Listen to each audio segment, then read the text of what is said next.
राधे कृष्णा दोस्तों। तो चलिए हम आज की कहानी को शुरू करें।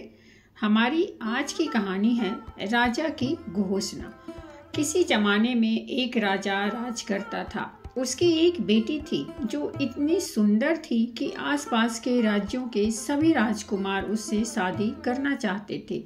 अब शादी तो एक राजकुमार से ही हो सकती थी। यह सोचकर राजा ने एक बहुत ही शानदार समारोह किया, जिसमें आस पड़ोस के सभी विवाह योग्य राजकुमारों को बुलाया गया, जिससे रूप गुण बुद्धि देखकर पिता पुत्री किसी एक राजकुमार को राजकुमारी का पति होने के लिए चुन सके। इस समारोह में सुंदर राजकुमारी गुमसुम बैठी रही। राजा ने अपनी बेटी से कहा, बेटी जाओ, थोड़ा हंसो बोलो, खिलखिलाओ, सबसे मिलो जुलो। लेकिन राजकुमारी बस चुपचाप ही बैठी रही।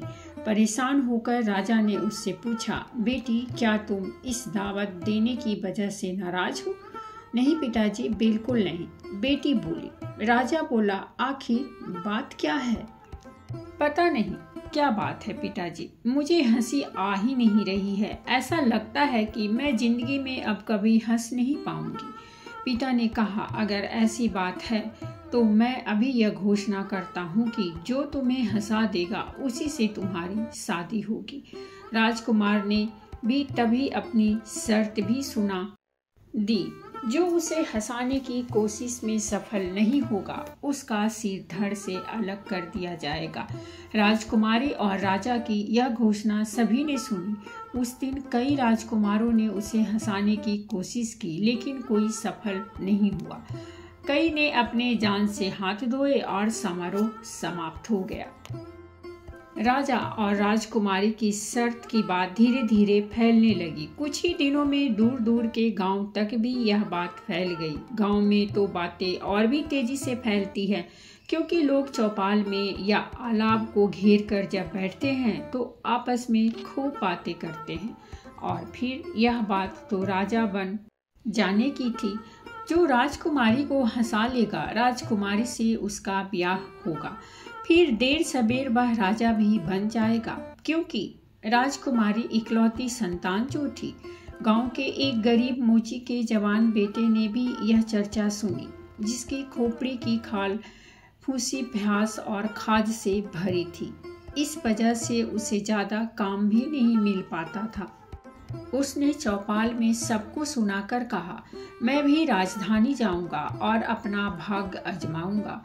मोची ने उसे समझाया, बेटा पागल न बन, लेकिन जवान अड़ गया। पिताजी मैं तो कल ही चल दूंगा।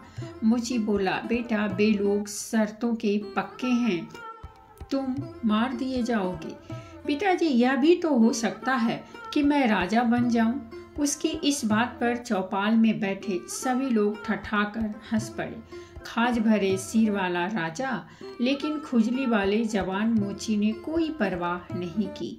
वह अगली सुबह अपने पिता के पास गया और बोला, पिताजी मैं जा रहा हूँ। मोची हैरान हो गया।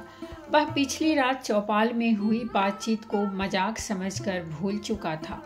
बोला, बेटा क्यों आग में कूद रहे हो? बेटा बोला, यहाँ भी मैं कौन सा सुख से हूँ। मेरी बीमारी खाल के कारण लोग मेरा मजाक उड़ाते हैं, काम भी नहीं मिलता। आप मुझे 3 रोटियां, 1 बोतल पानी और 3 रुपये दे दीजिए। मैं अपना भाग आजमाने जरूर जाऊंगा। हार गया तो मारा जाऊंगा। बेबस पिता चुप हो गया। बेटा तकदीर के भरोसे निकल पड़ा। वह चला जा रहा था राजधानी की ओर। राह में उसे एक बूढ़ी स्त्री छड़ी टेक कर चलती हुई मिली। वह बहुत कमजोर और गरीब दिखलाई पड़ रही थी।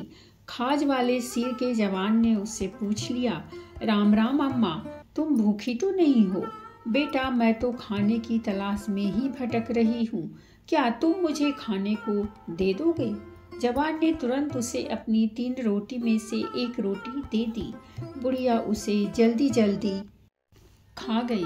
यह देखकर दयालु जवान ने उसे दूसरी रोटी भी दे दी। दूसरी रोटी खाकर भी बूढ़ी अम्मा ने जब उसकी ओर आशा भरी नजरों से देखा तो जवान का दिल पिघल गया। उसने तीसरी रोटी भी उसे दे दी और अपनी राह चल पड़ा।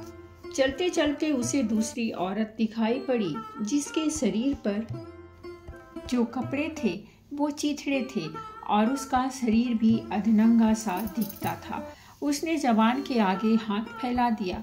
बेटा, मुझे कुछ पैसे मिल जाते तो अपने शरीर को ढकने के लिए कपड़े ले लेती। जवान ने उसे अपने साथ लिए 3 रुपयों में से उसे 1 रुपया दे दिया। फिर उसे लगा कि 1 रुपया तो बहुत कम है, इससे उसे कौन सा कपड़ा मिलेगा। उसने दूसरा रुपया भी दे दिया, परंतु वह मन ही मन दुखी भी होता जा रहा था कि उस स्त्री की सहायता अच्छी तरह नहीं कर पा रहा है। ऐसा ही सोचते सोचते उसने तीसरा रुपया भी उस औरत को दे दिया। जवान आगे बढ़ता रहा। चलते चलते उसे रास्ते के किनारे लेटी एक कमजोर, झुर्रियों भरे चेहरे वाली एक बहुत बूढ़ी स्त्री दिखाई दी, जो हाँफ रही थी और बार बार अपने होठों पर जीभ फेर रही थी। इस लड़के को देखकर वह हाँफते हुए बोली, बेटा, अगर 2 घूंट पानी पिला देते तो इस बुढ़िया के प्राण बच जाते। बड़ा पुण्य कमाओगे बच्चा। खाद से भरे सिर वाले लड़के की आंखों में उसे देखकर आंसू आ गए। उसने अपनी पानी की बोतल उसके होठों से लगा दी। बोतल की आखिरी बूंद तक उसने पी ली। जब बोतल खाली हो गई तब तो चमत्कार हो गया। वह बूढ़ी स्त्री देखते ही देखते एक परम सुंदरी में बदल गई, जिसके सिर पर सोने का मुकुट चमक रहा था। वह बोली, मुझे मालूम है कि तुम कहाँ जा रहे हो। मैं यह भी जानती हूँ कि तुम कितने अच्छे और दयालु इंसान हो। तुम्हें तो जो 3 स्त्रियां मिली थी वह और कोई नहीं, मैं ही थी जो तुम्हें परख रही थी। मैं राजा बनने में तुम्हारी सहायता करना चाहती हूँ। तुम यह सुंदर हंस लो, इसे हमेशा अपने पास रखना, कभी इसे अपने से दूर मत जाने देना। जब भी कोई और तुम्हारे सिवा इसे छुएगा तो यह बोलेगा कवा कवा को, और तुम्हें तुरंत ही कहना है पीठ से चिपको। बस इतना कहकर वह सुंदर परी गायब हो गई। अब बिना खाना पानी और पैसों का वह युवक हंस को लेकर आगे चल पड़ा। शाम होते होते वह एक सराय तक पहुंच गया। उसके पास पैसे तो थे नहीं। वह सराय के बाहर ही बैठकर रात काटने की बात सोचने लगा। तभी सराय का मालिक उसे वहां से हटाने की मनसा से आ ही रहा था कि भीतर से उसकी 2 बेटियां दौड़ती हुई आई और पिता से बोली, पिताजी, उस मुसाफिर को निकालिए मत, जिसके पास वह सुंदर हंस है। वह बेचारा बीमार सा लगता है, वह भूखा भी लग रहा है। हंस को देखने के बाद सराय के मालिक को समझ में आ गया कि उसकी बेटियों के मन में क्या है। वह बोला, ठीक है, मैं इसे खाना बिस्तर सब दूंगा और हंस को भी बाड़े में रखवा दूंगा। इस पर अब मोची का बेटा बोला, नहीं नहीं, यह हंस बाड़े में नहीं जाएगा, यह हमेशा मेरे ही साथ रहता है। खाना खाने के बाद युवक को एक चारपाई दे दी गई। लड़का हंस को चारपाई के नीचे रखकर स्वयं ऊपर सो गया। वह गहरी नींद में सो रहा था। तभी उसे लगा कि उसने किसी के चलने की आहट सुनी है। उसी समय हंस भी बोल उठा, कवा कवा को। यह आवाज सुनते ही जवान भी तुरंत बोला, पीठ से चिपको। बोलने के साथ ही वह बिस्तर से यह देखने के लिए उठ खड़ा हुआ कि आखिर माजरा क्या है। उसने देखा कि सराय के मालिक की बेटी कमरे में घुस आई थी और हंस के पंख चुराने के लिए उसे पकड़े हुए थी और वह हंस से चिपक गई थी। लड़की ने अब जोर से आवाज लगाई, दीदी, मुझे छुड़ाओ, जल्दी यहाँ आओ। बहन दौड़ती हुई आई और हंस से चिपकी बहन की कमर अपने दोनों हाथों से पकड़कर खींचने लगी। तभी हंस फिर बोल उठा, कवा कवा को। बिना देर लगाए जवान भी बोल उठा, पीठ से चिपको, और दूसरी लड़की अपनी बहन से चिपक गई। युवक ने खिड़की के बाहर देखा, सुबह का उजाला फैलने लगा था। वह उठा और तैयार होकर राजधानी के लिए निकल पड़ा। हंस भी जवान के साथ चल पड़ा, जिसकी पीठ से सराय के मालिक की 2 बेटियां अपने रात के अस्त व्यस्त कपड़ों में चिपकी हुई थी। इन सब पर नदी से नहाकर लौटते हुए एक पंडित जी की नजर पड़ी। वे बोल उठे, हे राम, भले घर की लड़कियां क्या इस तरह सुबह सुबह घर से बाहर निकलती हैं? अपनी छड़ी से वह लड़कियों को हंस से छुड़ाने की कोशिश करने लगा। हंस फिर बोल उठा, कवा कवा को।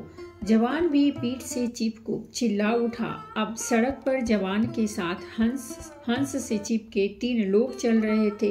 पंडित जी, सराय के मालिक की बड़ी बेटी और छोटी बेटी। कुछ आगे चलने पर उन्हें बर्तन का बड़ा टोकरा पीठ पर लेकर बर्ती बेचने निकला। एक ठठेरा मिला। उसकी पीठ के टोकरे में तवे, कड़ाही, चिमटे, पलटे, कलछी थे। जब उसने एक पंडित जी को 2 लड़कियों और एक हंस से चिपके देखा तो बोल पड़ा, यह मैं क्या देख रहा हूँ? कैसा जमाना आ गया है। उसने अपने बर्तनों में से एक कड़छी निकालकर पंडित जी को पीटना चाहा। अभी उसकी कलछी पंडित जी को लगी ही थी कि हंस बोल उठा, कवा कवा को। खाज खुजली से भरे सिर वाला लड़का बोला, पीठ से चिपको। और ठठेरा भी पंडित जी से चिपक गया। लड़का अब तक राजा के महल के पास पहुंच गया था। सुबह सुबह राजकुमारी महल के छज्जे पर टहल रही थी। तभी उसके सामने से यह जुलूस निकला।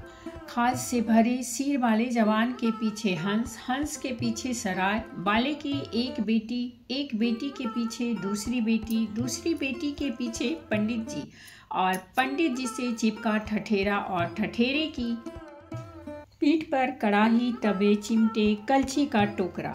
यह सब देखकर राजकुमारी जोर जोर से हंसने लगी। बेटी के हंसने की आवाज सुनकर राजा भी वहां आ पहुंचा और सड़क पर चल रहे काफिले को देखते ही खुद भी हंसने लगा। सड़क पर आते जाते लोग तो पहले से ही हंसते हंसते आ जा रहे थे। अचानक जाने क्या हुआ कि सबकी आंखों के आगे ही रास्ते पर से वह हंस और उसे चिपके सभी लोग गायब हो गए। कोई बचा तो वह था खाज से भरे सिर वाला नौजवान। नौजवान ने राजकुमारी के साथ राजा को भी महल के छज्जे पर देखा और निडर होकर राजा को अपना परिचय दिया और राजा की घोषणा के अनुसार राजकुमारी को हंसाने का अपना पुरस्कार मांगा।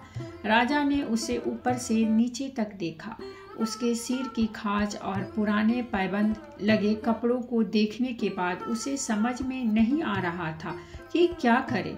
वह बोला, भले नौजवान, मैं तुम्हें अपने दरबार में नौकरी पर रख लूंगा। तुम्हें यह मंजूर तो होगा ना? नौजवान ने यह प्रस्ताव ठुकरा दिया। वह तो राजा की शर्त के अनुसार राजकुमारी से शादी करने का अधिकारी था।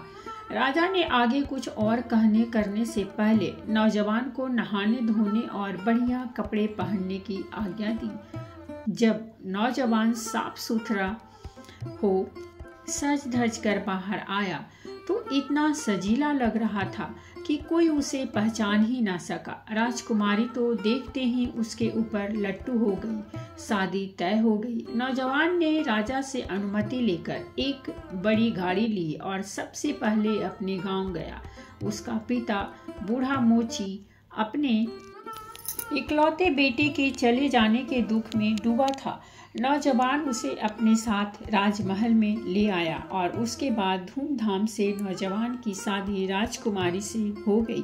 फिर सब हंसी खुशी जीने लगे। तो दोस्तों, ये थी हमारी आज की कहानी और अगर आपको हमारी कहानी पसंद आई हो तो प्लीज़ हमारे चैनल को सब्सक्राइब कीजिए, वीडियो को लाइक और शेयर जरूर कीजिए। कहानी सुनने के लिए बहुत बहुत धन्यवाद।